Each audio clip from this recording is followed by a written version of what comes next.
ভগবান শ্রীকৃষ্ণ বলেছেন, কর্ম আমাকে কখনোই কলঙ্কিত করে না, কারণ আমি কর্মফলে আসক্ত হই না।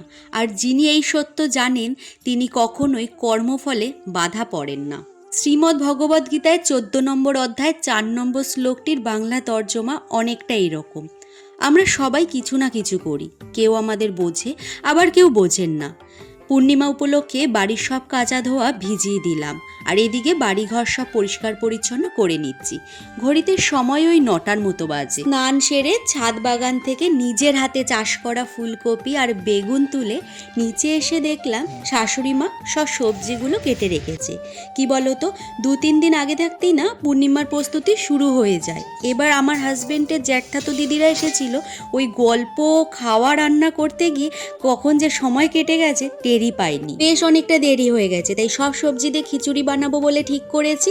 আর এদিকে বড় না স্নান করে চলে এসেছে পুজোর কাজে। হ্যালো এভরিওয়ান, আমি সুতপা। আমার নতুন আরও একটি ভিডিওতে যে যেখান থেকে আমার ব্লগ দেখছো সকলকে অনেক অনেক ভালোবাসা। আর এই সব কিছু তিনি চেয়েছিল বলেই আমি করতে পারছি গো। আমার পক্ষে হঠাৎ শ্বশুরবাড়িতে এই নিয়ম চালু করার আমি কেউ নই, আমি খুবই সাধারণ। ওই যে কথায় আছে না, কর্তার ইচ্ছাতেই কর্ম। জানো, আজ থেকে 10 বছর আগে দুটো বাচ্চা ছেলে মেয়ে যখন ভালোবেসে হাতটা ধরেছিল, তখন পার্কে বা রেস্টুরেন্টে যাওয়ার মতো সামর্থ্য আমাদের ছিল না দুজনের। তখন আমরা মন্দিরে যেতাম, যেহেতু ওখানে কোনো টাকা লাগতো না। পুজো দেখতাম, আরতি হতো, দুজনে ধ্যান আর প্রার্থনা করতাম একসাথে।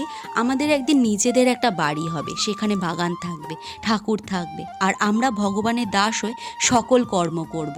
ভগবান আমাদের সব মনের চাওয়া পাওয়া পূর্ণ করেছে। আমি প্রার্থনা করি ভগবান তোমাদের সকলের জীবনেও যেন মনের সব চাওয়া পাওয়া এভাবেই পূর্ণ করে। এদিকে ঘড়িটাও যে খারাপ হয়ে গেছে, এই কয়দিন এতটাই ব্যস্ত যে ওটা সারাই করার মতো সময় নেই। বিকেলবেলায় আমার জ্যাঠাতো দিদি আর জামাইবাবু এসেছিল, আর গ্যাসটা যেহেতু ঠাকুরের ওখানে লাগানো, তাই ক্যাম্পিং সেটআপে ওদেরকে চা বানিয়ে দিলাম। জানো তো বন্ধুরা, আমি না গল্প পেলে পরে নিজের নামটাও মনে হয় ভুলে যাই।